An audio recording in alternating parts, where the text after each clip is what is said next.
Hey everybody, Ryan here at eTrailer. Today on our 2024 Honda CR-V, we're going to be showing you how to install the etrailer.com trailer hitch receiver. Before we get into that though, let's take a couple minutes, check it out, and make sure it's going to be right for you. Putting a hitch on a CR-V makes sense. You know, really versatile SUVs. People do a lot of different things with them. So if you're wanting to use accessories or pull a trailer around or do a little bit of both, this one will definitely get the job done. And if it were me and I was looking for a hitch for my Honda, this would probably be the one I would lean towards the most. I say it for a couple of different reasons. One of them, I think it looks the best appearance-wise. For the most part, it's going to be completely hidden. Really, you're just going to see the receiver tube opening. And I like the finish. It's a matte black finish. I think it blends in with the bumper real good. Almost looks factory. Say, for example, there's a Kurt hitch available. Very, very similar to this, but that one has more of a gloss black finish. So definitely got a couple of choices to pick from in terms of the appearance. I do want to address a couple of big questions a lot of people wonder, and one of them is related to submodels, because there's a lot of different variations of the CR-V. And this one should work with all of them. And like today, we have a good example, kind of more of a rare submodel, if you ask me.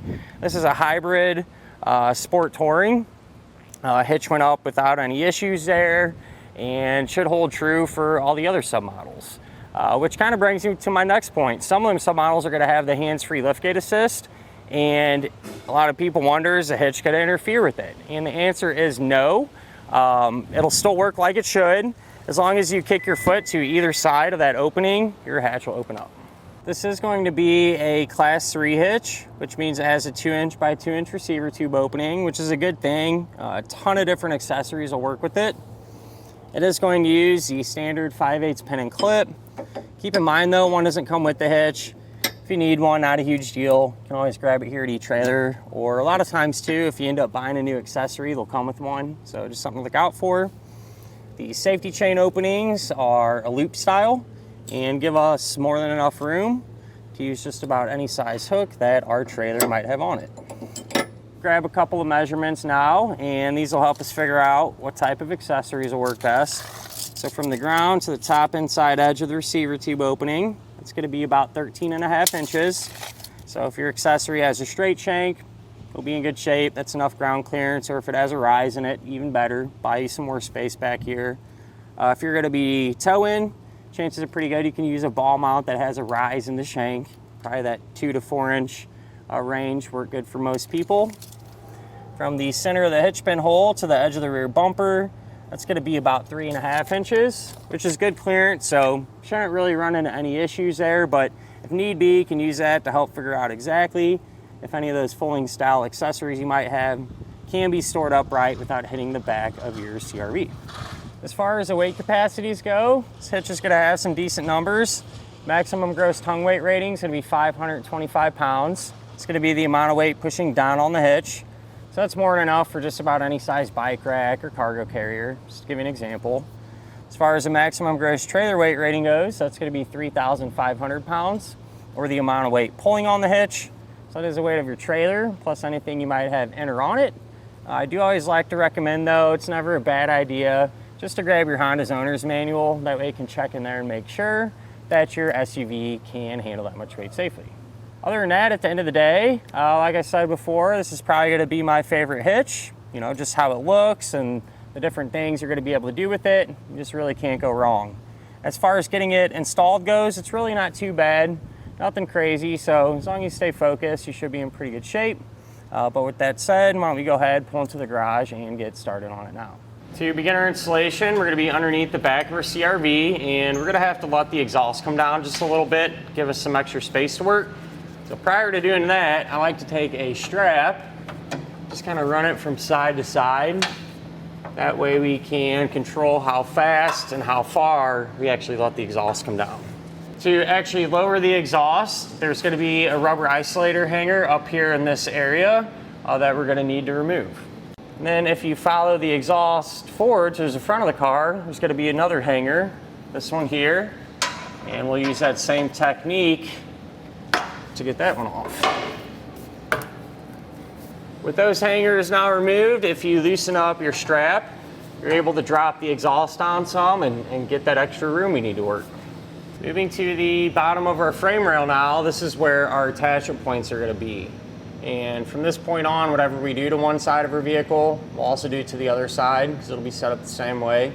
But each frame rail is going to have 2 attachment points. We'll use this hole and then this one, and then the larger holes we're going to use as access holes, so to speak. So what you can do is take the coiled end of your fish wire, all right, and I like to put a little bend in it there, run it through that hole out of the larger one. Then you can take your spacer block and your carriage bolt. That carriage bolt you're going to thread onto the pull wire there, and then just feed the hardware up into the frame until it drops down. And I'm going to use that same exact hardware combination and technique to get that one in.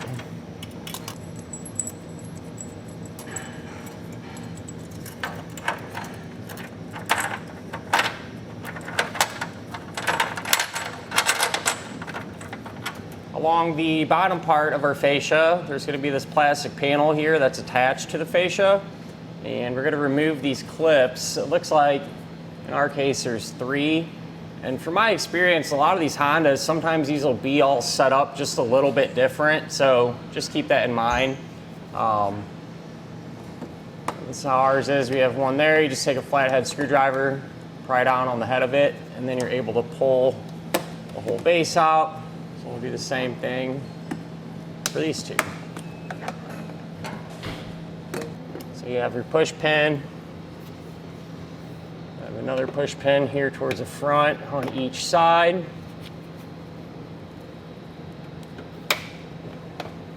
And it looks like the last thing holding it is just this bolt. It's a 10mm.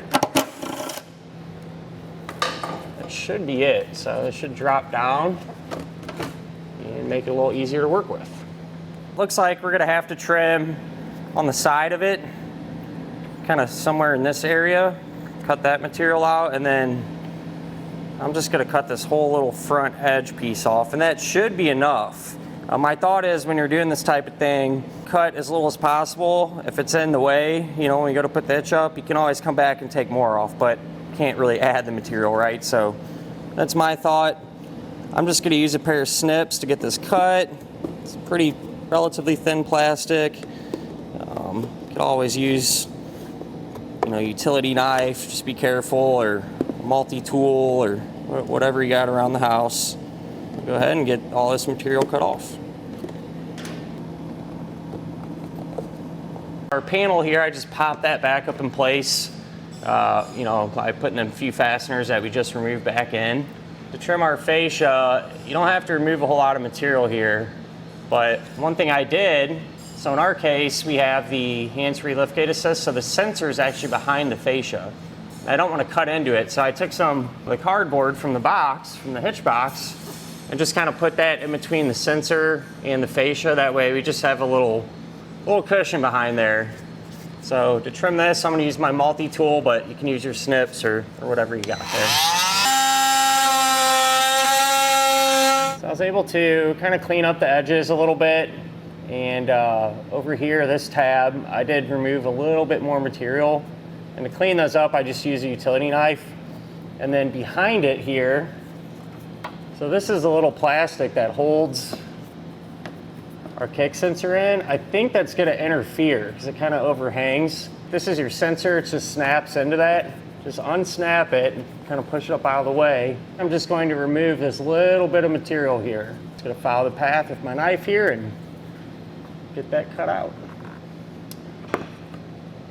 So we should be in pretty good shape now with this all being trimmed out and everything.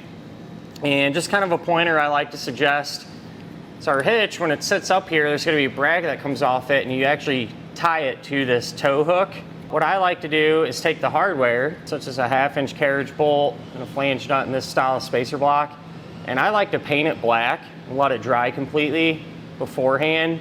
And I mean, you don't have to do that, but it does help kind of clean up the install look a little bit better, and just helps it kind of blend in. So just something I thought I'd suggest.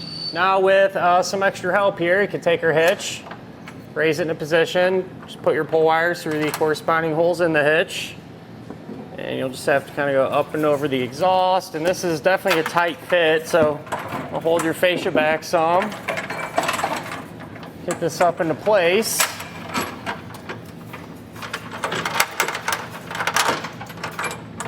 And we're getting both of our bolts to pass through. Once you have them through, you can remove one of the pull wires. Take a flange nut, and we want to get at least one started on each side, hand tight. That way the hitch will support itself.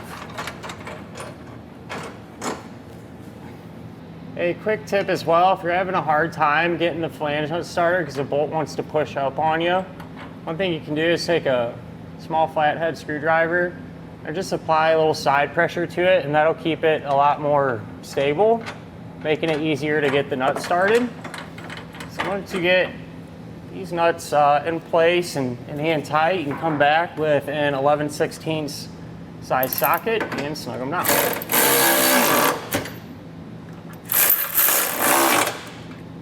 For this attachment point, you can take your carriage bolt, push that through, then your spacer block, going like that, followed by your flange nut. Get this going by hand. And with this one, you can use a 3/4 inch socket to snug it down. Now you want to make sure and come back with a torque wrench and tighten down all of the hardware to the amount specified in the instructions. With the hitch all torqued down, you can raise your exhaust back into position now. So when you're putting it back up, just re-lubricate the hangers, and you can usually just do this by hand. Get it lined up and get them pushed back into position. Once you get that last one back in place, go ahead and get our strap removed.